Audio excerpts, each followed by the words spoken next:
Good morning students.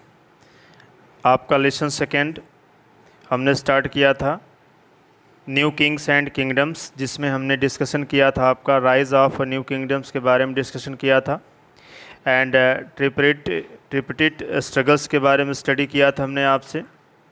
फिर Cholas of the south के बारे में स्टडी किया था, जिसमें टेम्पल्स भी थे। फीचर्स ऑफ टेम्पल्स आर्किटेक्चर्स के बारे में स्टडी किया था हमने। अब आज हम जो डिस्कशन करेंगे बेटा, लास्ट आपका लेक्चर्स है वो है एडमिनिस्ट्रेशन। चोल शासन का, चोल साम्राज्य का प्रशासन कैसा था उसके बारे में हम बात करेंगे। The Cholas administration was highly organised and efficient. बड़े लेवल्स पे आप देखेंगे जो चोल साम्राज्य था वह हाईली ऑर्गेनाइज्ड था। उसका कह सकते हैं ऑर्गेनाइजेशंस बहुत बड़े लेवल्स पे था प्रशासन का। The king was the head of the administration, और राजा पूरे प्रशासन का मेन हेड हुआ करता था, head of the administration, and ruled with the help of a council of ministers. और वह जो शासन किया करता था किसके द्वारा किया करता था? जो उसकी और काउंसिल ऑफ मिनिस्टर्स थी उनकी सहायता से वह शासन किया करता था। The Chola empires was divided into 3 groups. 3 parts में चोल साम्राज्य डिवाइड था, ठीक है। मानांडलम्स जो कि प्रोविंसेस या स्टेट को कहते थे, एंड वलांडू जो डिस्ट्रिक्ट्स को कहते थे, ज़िले को, एंड नाडूज जो कि विलेज, जो स्मॉलेस्ट छोटी यूनिट इकाई होती थी उसको नाडूज कहा जाता था। The large towns formed separate unit called Taniyur. और जो बड़े लेवल्स पे जो कस्बे हुआ करते थे और वो सेपरेटेड थे उसको क्या बोलते थे? Taniyur. The administrations work was carried out with the help of a village. जो प्रशासन का देख रेख होता था, काम होता था पूरी तरह से, वो किसकी सहायता से होता था? विलेज असेंबली, ठीक है ना। विलेज गांव की सभा के द्वारा होता था, जिसको हम क्या बोलते थे? उर, जो कि सभा और नगरम दोनों को डिनोट करती थी। उर was a common village assembly. उर क्या होती थी? कॉमन विलेज असेंबली हुआ करती थी। ये तीनों होते थे, जैसे कहते हैं उर, सभा एंड नगरम, इनके माध्यम से देख रेख किया जाता था पूरे प्रशासनिक कार्य का। तो उर क्या था? एक असेंबली ऐसी थी जो कि कॉमन थी। और सभा क्या होता था? Was the assembly of a learned man, and Nagaram consisted of merchant. और जो सभा होती थी, जो वो असेंबली क्या करती थी? आदमियों के बारे में स्टडी किया करती थी। नगरम क्या होता था? वो जो व्यापारी होते थे, जो व्यापार करते थे, वाणिज्य आर्टिसियंस, उनके बारे में देख रेख किया करती थी, प्रशासनिक कार्य करती थी। इस तरह से ये पूरा प्रशासन चोल साम्राज्य का डिवाइड था, ठीक। उत्तर मैरुअर इंस्क्रिप्शंस लेस डाउन्स में देखिए, the chief sources of income. भाई चोल साम्राज्य का जो मुख्य इनकम का स्रोत था वो किससे आता था? लैंड रेवेन्यू एंड टैक्सेस से आता था। जो ज़मीन से कर वसूल करते थे और तमाम प्रकार के टैक्सेस वसूल करते थे व्यापारियों से, उनसे उनका इनकम ऑफ सोर्सेज कंप्लीट होता था। The village assemblies collected taxes.